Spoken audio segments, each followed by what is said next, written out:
Welcome to PDP math daily class YouTube channel में आपका स्वागत है। प्यारे विद्यार्थियों, जैसा कि देख रहे हैं सैनिक स्कूल प्रवेश परीक्षा आपकी तिथि घोषित हो चुकी है और यहाँ पर हम देखेंगे मैथ के ऐसे क्वेश्चन आपको जो दिखाई दे रहे हैं। ये सभी मैथ के क्वेश्चन आपके पास सब अभी हम डिस्कस करेंगे। तो चलिए क्वेश्चन को कुछ देख लेते हैं किस प्रकार के क्वेश्चन है। जैसा कि देख रहे हैं क्वेश्चन यहाँ दिया है, एक दुकानदार ने एक मेज और एक कुर्सी इतना में खरीदा, इतने में दोनों वस्तुओं का अंकित को 15% लाभ के साथ बेच दिया। तो अंकित ने मेज और कुर्सी के लिए कितना मूल्य चुकाया, ये आपको क्वेश्चन दे दिया है। इस तरह से आपके एग्जाम में क्वेश्चन को देखने को मिलेंगे। जैसे कि क्वेश्चन को देख रहे हैं यहाँ पर दिया है, इस तरह से किलोग्राम में है और इसका कहता है कि सही आंसर क्या होगा। जैसा कि देख रहे हैं एक ठोस घनाभ जिसकी विमाएँ 3 सेंटीमीटर, 8 सेंटीमीटर, 9 सेंटीमीटर है, इसे पिघलाकर एक घन बनाया गया। तो घन की भुजा क्या होगी, ये आपसे पूछ दिया गया है।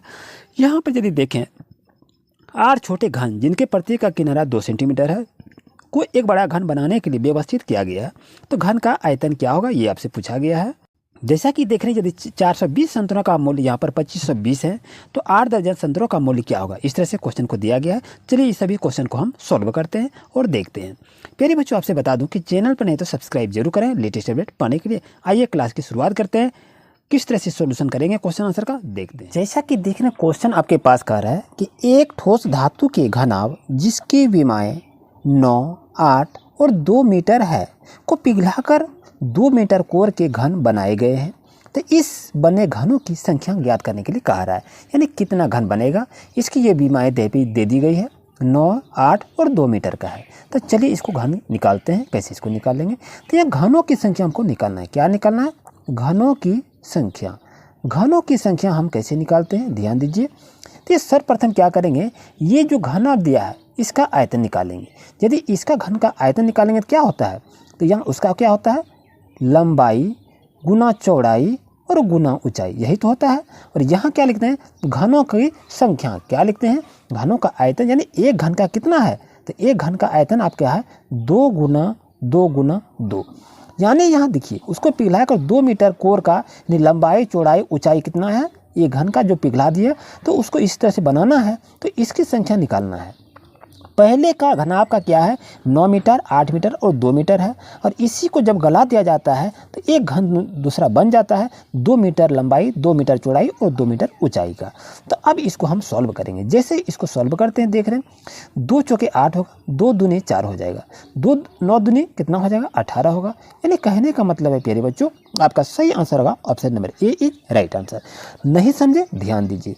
यहाँ कहने का मतलब ये हुआ, ये आपका क्या है, ये आपका घनाभ है। और ये घनाभ यहाँ पर यदि देख रहे हैं तो इसके क्या क्या क्राइटेरिया है, इसको देखते हैं। इस क्राइटेरिया को यदि हम देखते हैं तो 9 मीटर क्या है, ये आपकी लंबाई है 9 मीटर। और यहाँ से यदि बात करें तो 8 मीटर क्या है, ये आपकी चौड़ाई है। और यहाँ क्या करें 2 मीटर इसकी ऊंचाई है, यही कह रहा था। और इसको क्या क्या, इसको पिघला दिया, इसको क्या क्या पिघला दिया। और पिघला देने के बाद पता कितने घन बनेंगे, यदि एक घन की लंबाई चौड़ाई ऊंचाई कितना दिया हुआ है, तो इसका दिया हुआ है 2 मीटर लंबाई है, 2 मीटर चौड़ाई और 2 मीटर ऊंचाई दिया हुआ है। तो ये घनों की संख्या कितनी होगी, तो 18 होगी। तो ऑप्शन नंबर ए आपके लिए सही रहेगा। अब देखते हैं क्वेश्चन नंबर नेक्स्ट पर। जैसा कि क्वेश्चन को यहाँ पर देखें तो यहाँ पर क्या 2.6 किलोग्राम प्लस 3 किलोग्राम और 700 ग्राम है। तो इसको यदि हम जोड़ेंगे तो सही आंसर क्या होगा। तो इसको जब आप जोड़ेंगे तो करेंगे क्या, ध्यान दीजिए। यहाँ आपका क्या है 2.6 है, यही तो है। अब यहाँ पर 3 किलोग्राम 700 ग्राम है, ये आपका 3 किलोग्राम और ये क्या हो गया आपका 700 ग्राम, यही तो हो गया। अब करेंगे क्या, ध्यान इसको देखते हैं। यहाँ पर आपका 0 है तो 0 लिखिए, यहाँ 0 है 0 लिखिए। 7 6 13 का 3 बच जाएगा 1, 3 2 5 और 1 कितना हो जाएगा 6। यानी क्या हो गया 6 किलो 300 ग्राम हो गया। इसका सही आंसर क्या होगा, ऑप्शन नंबर ए आपके लिए सही रहेगा। ये भी क्वेश्चन आपके एग्जाम में पूछे गए थे। चलते हैं क्वेश्चन नंबर नेक्स्ट पर। जैसा कि दोस्तों नेक्स्ट क्वेश्चन देख रहे प्यारे बच्चों, ध्यान रहे। एक ठोस घनाभ जिसकी विमाएँ 3 सेंटीमीटर, 8 सेंटीमीटर और 9 सेंटीमीटर है को पिघलाकर एक घन बनाया गया।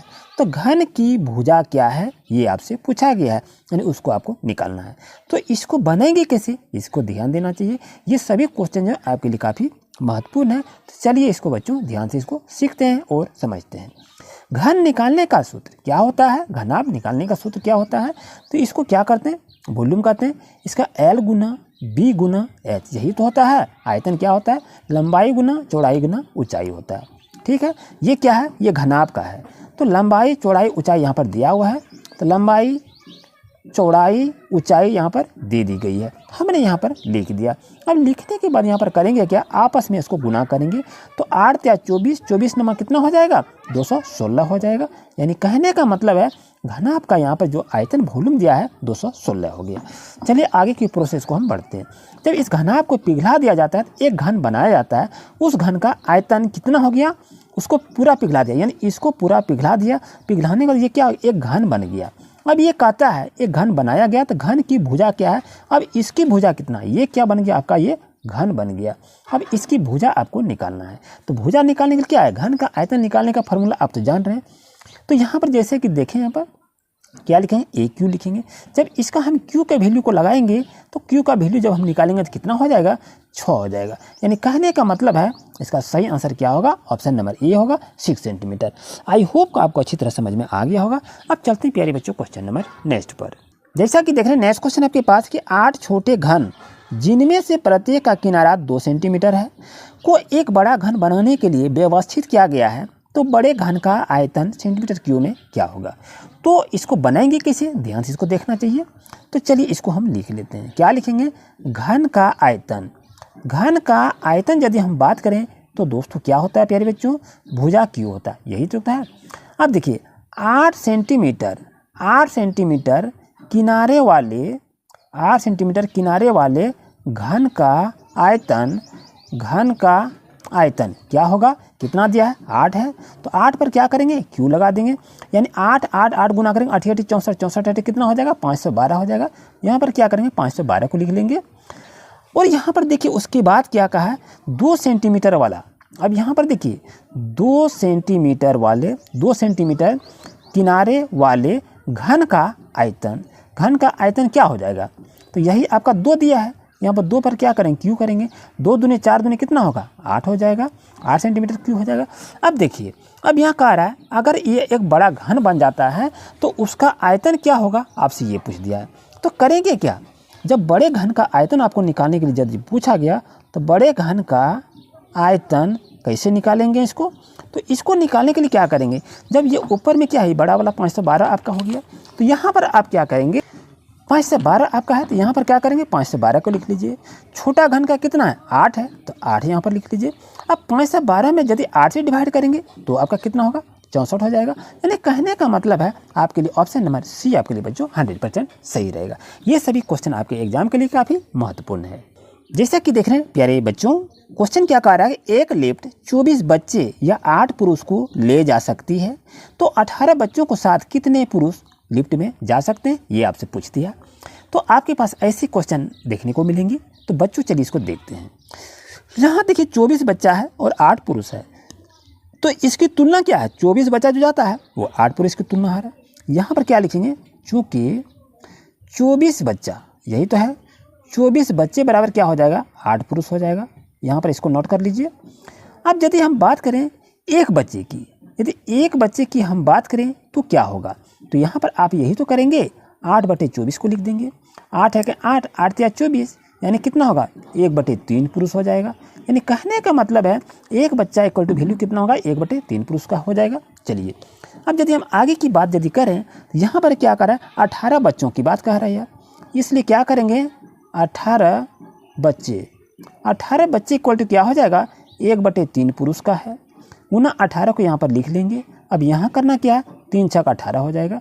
तो बच्चों ध्यान दीजिए, यहाँ 6 कितना हो गया? 18 बच्चे इक्वल टू 6 पुरुष हो गया। ओके चलिए अब यहाँ पर यदि हम निकालें तो 8 आपका टोटल कितना दिया है? 8 पुरुष का है। 8 में हम क्या करेंगे?